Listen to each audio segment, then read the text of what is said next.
Salam millət, hər vaxtınız xeyir. Mən Hörmət Həmidov, 3 illik bir full stack Python developer təcrübəsinin sahibəm. Həmçinin 2 ilə yaxındır müəllimliklə məşğul olmuşam.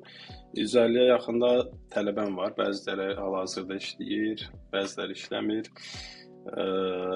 Mənim ilk YouTube videomdur və burada əsas istəyim mənim bildiyiniz kimi Azərbaycan dilində resurs çox az, hətta yoxdur demək dərəcəsindədir. Mənim əsas istəyim həm developer, həm əsasən Python community-sinə müəyyən qədər öz biliklərimi ötürmək və onlara kiçik də olsa bir yön vermək və həvəs yaratmaqdır. Mən elə də bir wow təcrübəsi varmı? Yox, yəni elə də böyük şirkətlərdə işləmişəmmi? Xeyr, amma fikrimcə və bir çox tələbəmin və yaxud da yoldaşlarımın mənə dediyinə əsasən özüm də bunun fərqindəyəm ki, öyrətmə istəyim məndə çoxdur və bunu müəyyən qədər də bacarıram.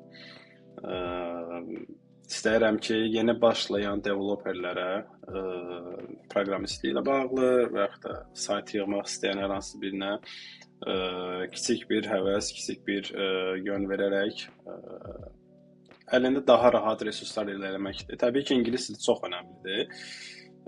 İngilis dilə kifayət qədər, yəni mənim deyəcəyimdən də qat-qat güclü resurslar var, bu aydın məsələdir.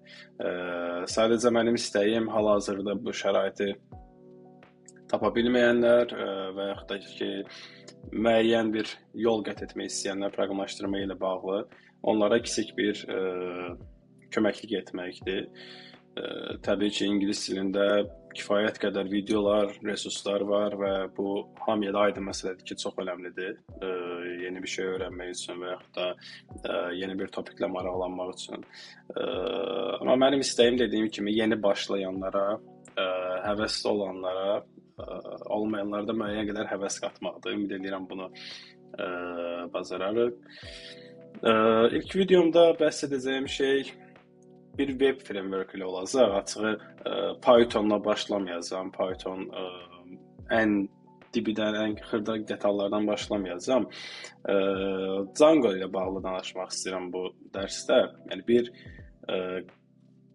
təqrib bilmirəm neçə dəqiqə olar video, amma bu müddət ərzində ilk proyektimizi necə run edə bilərik, Google-da ilk proyektimizi necə görə bilərik, buna qısa bir şəkildə göstərəcəm və göstərdiyim vaxt ərzində də kiçik məlumatlar verməyə çalışacağam, maraqlı məlumatlar verməyə çalışacağam və daha sonraki digər videolarda bunu yavaş-yavaş təkmilləşdirərək ardını gətirəcəyimi düşünürəm və ümid edirəm ki, bu həqiqətən faydalı olar.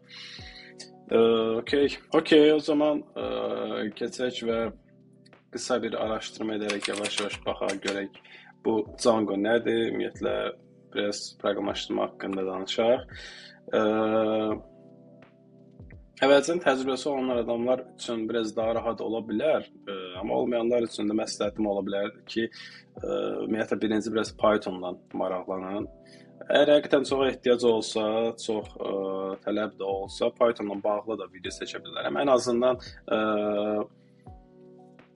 daha, necə deyim, installation configuration-la bağlı bir video ola bilər. Çünki biz bunu hal-hazırda istifadə edəcəyik və bunu istifadə etmək üçün bizə Python lazımdır. O çox sadə bir məsələdir əslində. Yəni YouTube-dan onu rahatlıqla tapa bilərsiniz. Necə Python yükləyə bilərəm, Python necə qura bilərəm. Türklərin də belə videoları var. Bəlkə bir sonraki videolarda Pythonla bağlı da zaten eləyəcəm, amma əsas niyyətim hələ ki, Django ilə bağlı davam etməkdir. Nədir Django? Hətta bunu belə bir folder yaradaq burada. Burada adını dəyişəcəm. Set name. Django qoyuram belə. Bunu götürüb Visual Studio kodu atacağam. Əgər Visual Studio haqqında məsələn məlumatınız yoxdursa, bu bizim kod yazıb run edəcəyimiz, kodları editləyəcəyimiz bir editordur. Bunun yüklənməsi də, qurulması da sadədir. VS Code yazıb aşağıda download var. Buradan bura girib, bunu da məsələn YouTube-da kifayət qədər videosu var. Buradan da baxıb bunu yükləyə bilərsiniz. Linux üçün, Mac üçün, Windows üçün.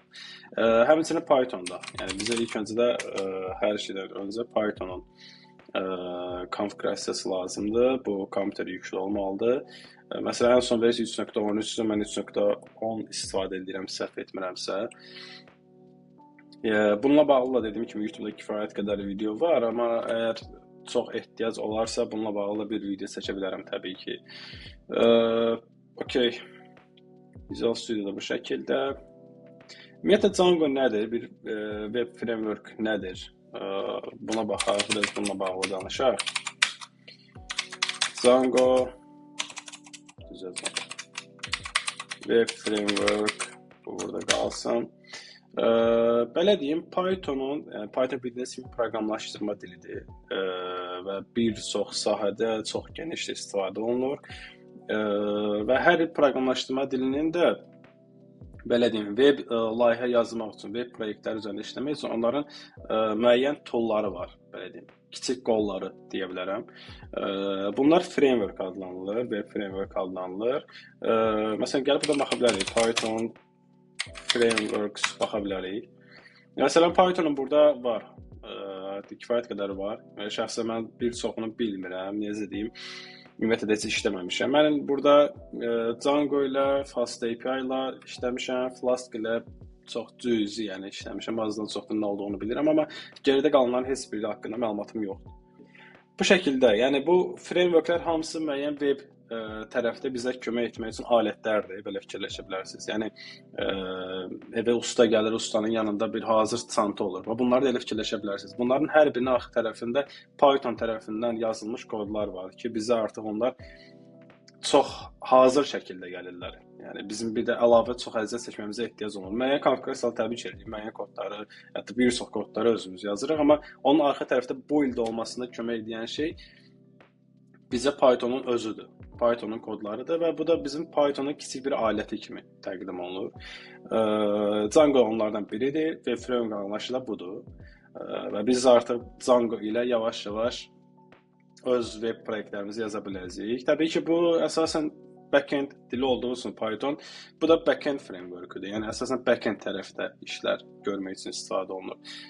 Amma Django'nun belə bir özəlliyi var ki, həm də onun daxilində HTML, CSS, JavaScript yazaraq biz front-end hissəsini tamamlaya bilərik. Yəni bir full stack proyekti Django ilə yaza bilərik.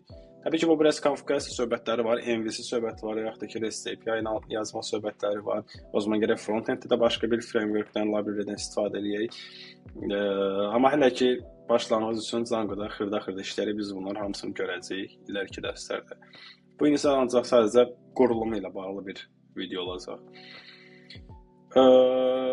Flask yox, FastAPI haqqında da onu deyə bilərəm ki, ən geniş istifadə olunanlar bu ikisidir, Django və FastAPI. FastAPI-nin bundan fərqi nədir və yaxud da niyə bu qədər framework var, əgər hamısı bir işi görürsə? Məsələn, ondakı hərəsinin müəyyən özəllikləri var. Məsələn, Django-da dediyim kimi front-enddə yazmaq, onu onunla belə deyim, qoşmaq, işləmək daha rahatdır. O FastAPI-də belə bir məsələ var ki, FastAPI əsasən API yazmaq üçün, yəni obraz adından da göründüyü kimi sürətli şəkildə API yazmaq üçün istifadə olunur. Yəni bunda ancaq backend yazırsınız da belə deyim, API yazırsınız və frontend atırsınız. Amma Django hər tərəfli biraz, hər şey hazır gəlir. Özünün hazır admin paneli var, özünün hazır kod structure var, müəyyən komutları var ki, hər şey sənə hazır gətirir. Amma FastAPI-də elə deyil. Hər şey özünün konfigurasiya edirsən və bunun təbii ki, müəyyən avantajları da var, bəzi dezavantaj da demək olar əslində, biraz işləyən adamdan asılıdır. Okay, belə. Bəs necə biz qısa bir vaxt ərzində, yəni mən məsələn göstərmək istədiyim odur ki, biz qısa bir vaxt ərzində necə bir framework'ümüzü, bir proyekt strukturumuzu qurub və onu run edib Google-da nəticəsini görə bilərik. Və daha sonra dediyim kimi digər iki videolarda biz artıq onu yavaş-yavaş editləyəcəyik. Yəni orada atıram məsələn navbar olacaq, footer olacaq, body hissəsi olacaq, şəkillər, formlar, kontakt bölməsi məsələn bla bla bla bu şəkildə də davam edəcək. Okay, nə edirəm?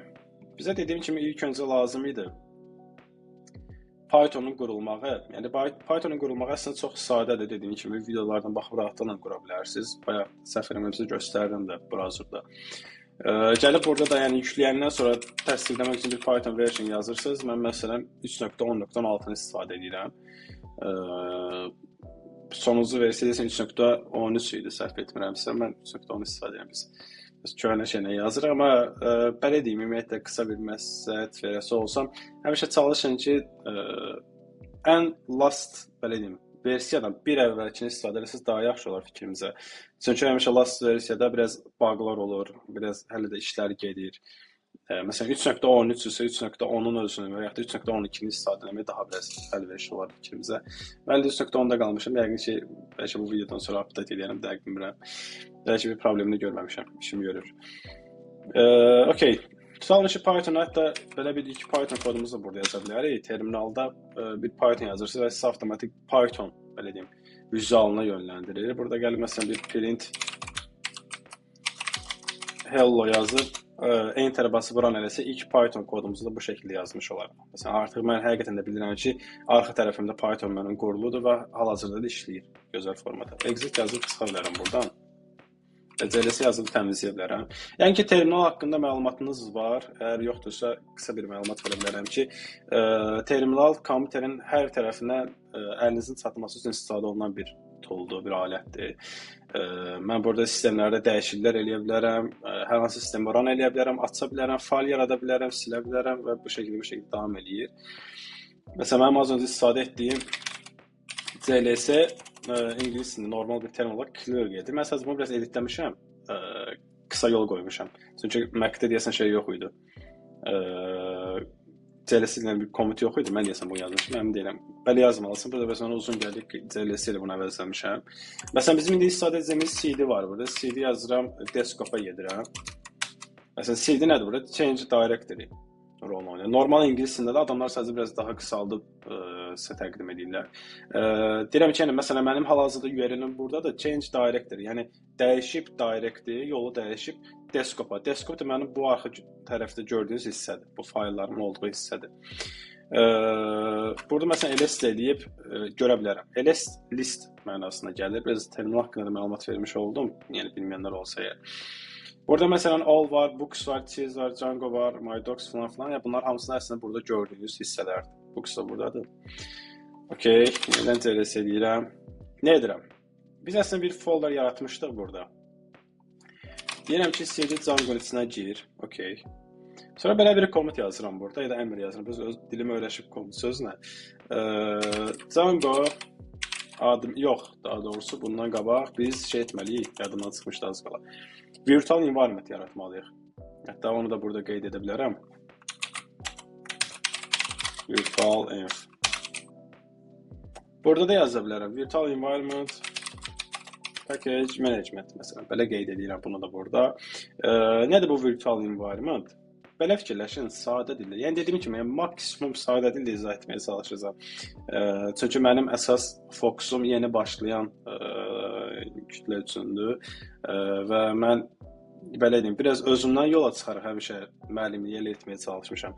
Çünki həmişə məsələn qarşı tərəfə özümü qoyub kaş daha sadə desəydi başa düşüm deyə həmişə elə fikirləşib deyə, biraz empati deyək də buna. Eləyib həmişə elə izah etməyə çalışmışam ki, yəni maksimum dərəcədə sadə olsun ki, qabaqdakı adam tələbəm bunu tam başa düşsün, ya da izləyən hər hansı bir kəs. Belə deyim, belə fikirləşə bilərsiniz virtual environment nədir? Bir qutu kimi fikirləşin və bizim təbii ki, hər proyektimizdə yükləyəcəyimiz, inkişaf üçün, development üçün yükləyəcəyimiz bir çox paket var. Və biz bu paketlərin hamısını bir yerdə yığmalıyıq. Nəyə yığmalıyıq, belə deyim? Ola bilər ki, siz məsələn, Python'u mən məsələn bayaq 3.10 istifadə edirdim, amma ola bilər ki, sən hansısa bir proyektdə 3.12-nin bir özəlliyi var, onu istifadə etmək istəyirsən. Buna görə Python 3.12-ni yükləyib istifadə etmək istəyirsən. Bu zaman artıq digər bir proyektdə onlar arasında konflikt yaranacaq. Bildirsinizsə, hərəsinin arasında bir çaxnaşma olacaq. Yəni, bilməyəcək hansı Python istifadə eləsin, hansında hansı use olunmalıdır. Buna görə hər paketi, hər bir proyektin üçün bir qutu yaradırıq və bütün paketlərimiz ora yığır. Məsələn, bunu da mən hətta biraz yazıb göstərsəm, daha başa düşülən olar, nə demək istədiyim. Səhv eləmirəmsə, yadımdan çıxdı hal-hazırda. Python M, Venv. Buradakı Venv adı olacaq. Mən VM adını da qoyuram. Hətta bunu buradan baxa bilərəm. Bəli, yarandı. Onu biraz bura alıb ala bilsək, onu da biraz buradan. Diqqət eləsəz, burada sadəcə bir əmr çalışdırdım. Python m, vim və vim. Adını vim qoydum. Məsələn, burada gəlib dəyişməsə m də yaza bilərsiniz. M-də də burada yarandığını görəcəksiniz. Amma mən bunu istəmirəm. Bir dənə vim adını yaratmaq mənə kifayətdir. Çox bunun fərqi varmı? Xeyr. Yəni istədiyiniz adı qoya bilərsiniz, amma biraz vim, m olsa daha uyğun olar. Qlobal olaraq belə istifadə olunur. Virtual environment sözünə uyğun olaraq. VM-in içində diqqət eləsəz bir çox fayl var, folder var. Mən bunları heç birini özüm indi hal-hazırda yazmadım. Bunlar bir əmr ilə yaranan belə deyim fayllardır. Biz nə etməliyik? Belə fikirləşin. Hal-hazırda qutumuz var. Qutumuz artıq bura qurulub. Sadəcə qutunun qapağını açıb içinə bundan sonraki paketlərimizi yığmağa qalır. Qutunun qapağını belə aça bilərik. Source deyirəm. Dev zaten buraya baxsaz görəcəksiniz, qeyri-adi bir şey eləmirəm. Source Mac-də gələn bir şeydir. Yəni Mac-də bu şəkildedir. Mən Windows-da əvvəl Windows istifadə edirdim, amma indi yadımda deyil. Orada desən normal tək bunu yazsaz işləməlidir. Bəlkə səhv də deyə bilərəm, amma YouTube-dan və ya da Google-dan yazsaz ki, how activate virtual environment çıxacaq. Amma Mac-də source yazılmalıdır qabağında. Source bin və ilk burada gördüyünüz activate yazıram. Artıq görəldə fərqi görəcəksiniz terminalda. Bu yerimdə artıq qabağında VM var. Bu işarə artıq o deməkdir ki, bizim virtual environmentımız aktiv oldu. Yəni bir növ belə deyim, qutu artıq doldurulmağa açıqdır. Və biz burada ilk paketimizi yükləyəcəyik. Pip install deyirəm. Django. Artıq ilk paketimizi buraya yüklüyürük. Fikir versəz burada Django yükləndi. Əlavə olaraq özünə 1-2 belə deyim, paketdə gətirir Django. SQL parse və typing extensions falan. Yəni bunlar özü ilə gələn normal belə deyim şeydir. Qeyri-adi burada heç bir şey yoxdur. Özünü belə deyim bir növ dəstəkləyici kimi fikirləşə bilərsiniz. Zaten burada da yazır əslində from Django falan deyir. Burada bir warningimiz var. Bu bir xəta deyil. Deyir prosta update elə bunu. Onu da eləyək. Okay. Bu da həll oldu. Artıq web aktivdir və biz bunun içinə sanki Django-nu sürütləyib atdıq. Artıq Django-muz buradadır. Və baxsa burada görərik ki, Django-nun məsələn 5.1.7 versiyasını istifadə edirəm. Ola bilər ki, sən məsələn bu son versiya olmalıdır, səhv eləmirəmsə, last versiya bu olmalıdır. Amma ola bilər ki, məsələn sən 5.1 istifadə etmək istəyirsən təkcə, hansı proyektdə onu tezini install edə bilərsən, qabağında yazıb Python install Django bu versiyanı yazıb install edə bilərsən. Ümid edirəm ki, virtual environmentin məntiqi aydındır, çünki biraz çaşdıran hissədir, çox adama biraz çaşdırır bu vaxtı ki, mən də ilk başlarda biraz bu məntiqini qavraya bilməmişdim. Və belə bir şey deyim, mən hal-hazırda normal virtual environmentlə bunu işlədim. Biraz məntiqi başa düşəcək, amma bunun üçün artıq çox daha güclü package menecerlər var, menecmentlər var, UV var, Poetry var. Mən məsələn hal-hazırda UV-ni istifadə edirəm. Gələcək dərslərdə onu da göstərmək olar, necə qoşa bilərik, onun fərqi nədir, üstünləri nədir, bunu da göstərmək olar. Amma sadəcə ilk dərs üçün həm də başa düşəcək, daha sadə və rahat yolla getmiş olduq. Buranın yerinə təmizləyirəm, Django-nu yüklədik. Daha sonra belə bir əmr yazacağam. Mən hətta bunu artıq burada yekunlaşdıra bilərəm. Terminalı buradan bağlaya bilərəm. Bunu gətirək bura. Gələk Visual Studiomuzun terminalına. Yəni eyni özəllik burada da var. Buna açanda sadəcə artıq getməyə ehtiyac yoxdur. Buramı şeyin içinə gəlir. Folderimizin içinə gəlir. Bu tezsizdir, avtomatik analiz bunu silə bilərəm. Okay. Biz artıq Django proyektimizin içindəyik, amma aktiv deyil. Yenə də bir dənə onu aktiv edəyək. Virtual environmentimizi aktiv edəyək. Ola bilər ki, birazdan hansı bir paket yükləyərəm, yadımdan çıxmasın. İndi aktiv edirəm. Okay, bu da aktiv oldu. Və nə edirəm? Deyirəm ki, Django admin start project core nöqtə. Bunu enter ilə bir resultı görək ümumiyyətlə nə oldu burada. Fikir versəz, core adında bir bu faylı ümumiyyətlə fikir verməyin. Bu özü yaranır. Heç bir rolu yoxdur. Burada core adında bir faylımız yaranır, folderimiz yaranır daha doğrusu. Bir dənə fikir versəz, manage.py adında.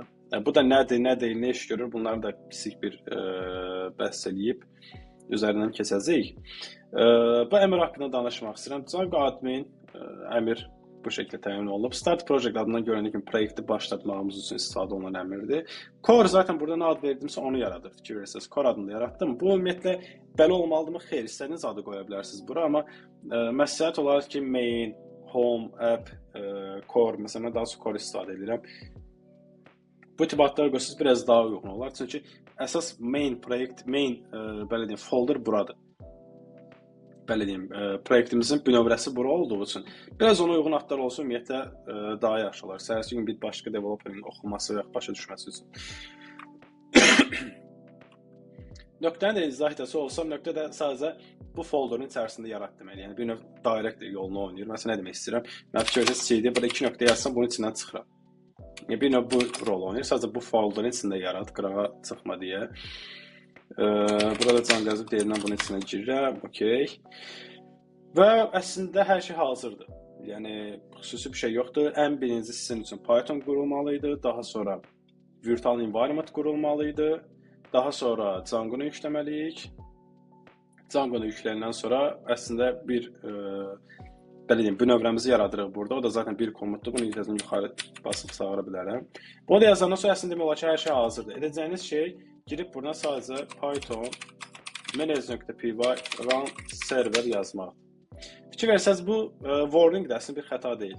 Bununla gələcək dərslərdə danışarım. Çox elə də bir problem deyil bu. Yəni deyək ki, əslində bunu yazsaz həll olacaq. Hətta qırmızılıq qalmasın deyə onu da yazıb həll eləyək. Migrate edirik. Bunlar da artıq okey oldu. Fikir versə burada DB-SQLite də yarandı. Mənə qədər bəlkə təxmin yaranar bunun nə olduğu ilə bağlı. Biz Django avtomatik yükləyəndə onunla gələn belə deyim, müəyyən table'lar var və sənə deyir ki, bu run edirsən bu proyekti. Amma bu table'lar databazaya save olunmuyor. Yəni save etməyin üçün bu Python manage.py migrate çalışdır deyir. Migrate elə deyir qısaca. Və migrate elədə məsələn bunlar hamısı databazaya save olunur. User last login, username falan. Və əslində fikirsə burada SQLite'ımız yarandı. Amma buna bağlı hələ ki danışmaq istəmirəm. Bu qalsın bir sonraki mövzulardır. Çox başınızı ağrıtmayım. Və gəlib burada proyektimizi də görmək üçün əslində biz hal-hazırda run etmişik və burada çalışır. Bunu kopyalayıb da browser ata bilərsiniz. Mən hazır burada zaten yazmışam. Buna klikləyirəm və bizim burada ilk proyektimizin run olduğunu görə bilərik. Bu, yəni Django-nun özündə gələn hazır bir şablondur. Biz baxsa bu kodları görə bilməyəcəyik və bu kodların əslində heç birində özümüz yazmamışıq. Sadəcə bu bir çox frameworkdə belədir. Yəni hərəsinin bir vizualı var və run eləyəndə sənə ilk o səhifəni verir. Bu da elə bir ki zaten biz bunu sonradan dəyişəcəyik təbii ki. Bizim saytımız bu şəkildə qalmayacaq. Məsələn, ana səhifəyə girdik. Bizim burada home, about, contact falan bu şəkildə davam edəcək. Hər şey işləyir. Get, HTTP falan bunlar gedir. Bunlarla bəlkə sonraki dərs videolarda məlumat verərəm. Bir dənə burada diqqət eləsəz localhost 8000-də bizim proyektimiz run olur. Deyə bilərsiniz ki, məsələn, bura gələm, niyə burada google.com burada belə bir şeydir, niyə məndə belə bir sadə localhost nədir, 8000 nədir? Bu bizim öz komitəmizdə işləyir hal-hazırda. Yəni mən bunu götürüb sizə açsam, sizə bu açılmayacaq. Bu şəkildə görməyəcəksiniz. Çünki bu mənim hal-hazırda öz komitərimin arxa tərəfində işləyən bir şeydir. Və adamlar da bu şəkildə təyin edib. 8000 onun port nömrəsidir qısaca. Yəni bu şəkildə təyin olunur. Mən gəlib bura 8000 yox, 8001 yazsam, bunun açmayacağını görəcəksiniz. Okay, bu da bu şəkildə. Qısa olaraq bir dənə fayllarımıza baxaq və yəqin ki, yekunlaşdırarıq. Əslində düşünmə biraz daha uzun oldu video. Mən daha biraz qısa gözləyirdim, amma nə qədər qısa da olsa danışdıqca gedir. Ümid edirəm sıxıcı olmayacaq. Ola bilər. Gəlin burada birinci manage.py-yə baxaq. Manage.py qısaca belə deyim sizə, adına göründüyü kimi manage etmək üçündür və Django-nu burada kodlara biraz baxsaq, Django settings modul var, core.settings işarət eləyir bizə, core-un içindəki settings-i bizə işarət eləyir. Və bu bizim fikir versəz run edəndə, bunu Ctrl-C ilə dayandırıram hal-hazırda. Ctrl-C-ni basıb təmizləyirəm. Fikir versəz run edəndə mən Python manage.py-yə çağırıram. Daha sonra run server əmrini verirəm. Yəni bu Python ilə bunu çağırıram, bunu işlədirəm daha doğrusu. Daha sonra run server komutunu verəndə bu artıq özü belə deyim, lazım olan işi görür. Burada müəyyən ayarlar deyir, gedirsən ora baxırsan, bura baxırsan falan və artıq ən sonunda sənin proyektdə run eləyir. Manage.py qısaca bunu eləyir və burada demək olar ki, proyektin bitişinə qədər, bitişindən sonra da, yəni bu ümumiyyətlə əl dəymir. Burada heç işimiz olmur. Burada var bizim 2 dənə ASCII və SCII fayllarını görürük. Buradan da bizim bir işimiz olmayacaq bir uzun müddət. Hətta yəni bir çox proyektlərdə heç bunlara çox işimiz olmur. Daha böyük proyektlərdə bunlar biraz deployment tərəfdə, biraz ola bilər ki, asinxron, sinxron kodlar yazmaqda, bəzi toolları qoşmaq üçün Celery, Redis falan, onlarda biz istifadə edirik. Yəni qısaca bunlar da biraz iləri leveldə istifadə olunan fayllardır. Heç bunlarla da heç bir işimiz olmayacaq bizim. Init faylı, belə deyim, qısaca bu core-un bir Python modulu olduğunu göstərir. Qısaca tanıtmaq üçün. Demək olar bunda da heç bir kod olmur. Bunda da heç nə yazmayacaq. Qısaca core-u bu hissənin ümumiyyətlə bizə Python modulu olduğunu tanıtmaq üçündür. Settings URL-si danışaq. URL daha qısadır. Bu ümumiyyətlə yəqin ki, bilirsiniz, bilmirsinizsə deyim ki, bu sadəcə işləmir. Yəni arxa tərəfdə bir mesaj vermək üçün istifadə olunur bu. Kod tərəfdə bu run olunmur. Sadəcə sən atıram özün üçün bir qeydlər götürmək istəyirsənsə və yaxud da ki, yanındakı bir developer, yanında dediyim daha doğrusu komanda yoldaşınla işləyəndə bura nəyəsə bağlı bir qeyd yaza bilərsən. Bu kodla run olduqda bu hissə düşmür ümumiyyətlə. URL bölməsi isə məsələn bizim burada admin adında bir URL-im var. Yəni URL adından göründüyü kimi belə deyim sizə link kimi fikirləşə bilərsiniz. Belə bir qısa kodumuz var. Deyir sənin admin adında da bir dənə URL-im var. Mən bayaq demişdim ki, Django özündə hazır admin paneli gətirir. Yaxşı, gəl belə bir şey var. Bir dənə də burada bunu açıram. Gələm bura deyirəm ki, deyəsən proyekti dayandırmışıq. Bəli. Bu yox. Run edirik yenidən, okey. Səhifəni yeniləyək, işləyir. Deyir, burada diqqətlə basın, deyir, sən admin adında da bir dənə URL-im var. Deyirəm, okey, gəlib baxın görün var həqiqətən. Burada slash admin də yazıram. Və bizə artıq belə bir şey qarşılayır. Bu salam mənim default olaraq qalan bir field datamdır. Məni belə bir səhifə qarşılayır desəm. Yəni bunu da biz yazmamışıq, belə bir şey də yoxdur bizdə hal-hazırda, amma bizi username, password və login. Hətta məsələn mən buna login olsam deyəcək ki, sənin belə bir şeyin düz yoxdur. Yəni sənin username və belə bir passwordun yoxdur. Bu da daha sonraki iləri level olan mövzusudur, amma əslində qısa bir göstərə bilərəm. Gəlin bunu da həll edək. Bir dənə admin panelə giriş elə, oraya kimi gəlmişik. Elə qoymayaq. Python manage.py create adından da görünəcək kimi başa düşülən olacaq. Create super user deyirəm. 3 dənə hash qoyuram, email adres keçirəm istəmirəm, password 3 dənə 1 qoyuram, yəni 3 dənə 1 qoyuram. Deyir, bu çox qısadır, yəni o qədər də güclü deyil. Belə istəyirsən, deyirəm istəyirəm. Hələ ki, sadəcə biz nümunə olaraq bunun üzərində işləyirik. Gələm, buraya yazıram hash, burada yəqin ki, 3 dənə 1 qoyacam. Və artıq fikir verirsiniz, belə bir admin panelə girildim. Bu nə işə yarayır, bu nədir, necə işləyir, filan, bu artıq bir sonraki videoların mövzusu olacaq. Amma sizə hazır özündə gələn bir framework-dən bəhs edir. Bu çox gözəl bir şeydir. Yəni işimizi çox rahatladır bizim. Amma dediyim kimi gələn videoda biz bununla bağlı danışacağıq, məlumat verəcəyik.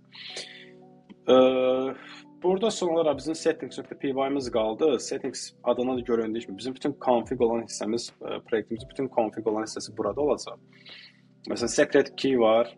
Adını göründüyü kimi sekret olmalı, prosta bizdə hal-hazırda bu elə bir gizli bir şey kəsb eləmir təbii ki.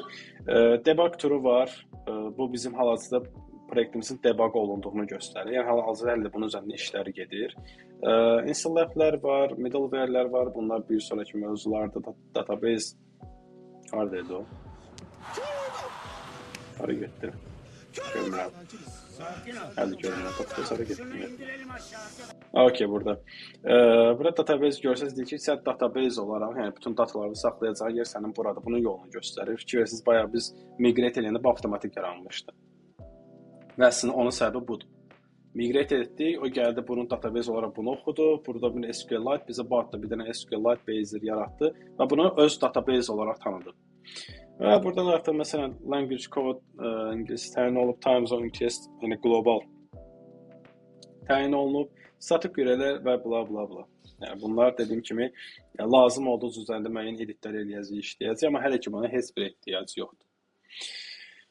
Belə, kifayət qədər uzun oldu. Mən daha qısa düşünürdüm dediyim kimi, amma deyəcək bir şey yoxdur. Yəni faydasız, lazımsız bir məlumat verdiyimi düşünmürəm. Çünki bunları deməsəydik biraz yarımçıq qalardıq biz hissəyə kimi. Belə millət, ümid edirəm ki, bir sual yoxdur. Hal-hazırda proyektimiz qısa bir vaxt ərzində, sadəcə mən dediyim kimi çox danışa-danışa getdim, uzun oldu bu. Normalda baxsınız, yəni 1 dəqiqə çəkməz bu proses, əgər hər şey qursaz və run etsəz, yəni videoya yenidən baxıb dediyim kimi eyni şeyi özünüzdə qeyd etsəz, konfigurasiya əvəzinə konfigurasiya da etsəz əgər Python-da falan 1 dəqiqə, 2 dəqiqə ərzində biz artıq bir web layihə bunu hazır etmiş olduq. Gələcək dərsdə dediyim kimi biz bunu artıq dizaynla bağlı yavaş-yavaş buranı dolduracağıq. Tekstlərimiz olacaq, linklərimiz, öz şəkillərimiz, öz formlarımız belə-belə də davam edəcək. Belə ümid edirəm yararlı oldu bu ilk video sizə. Görüşənədək uğurlar.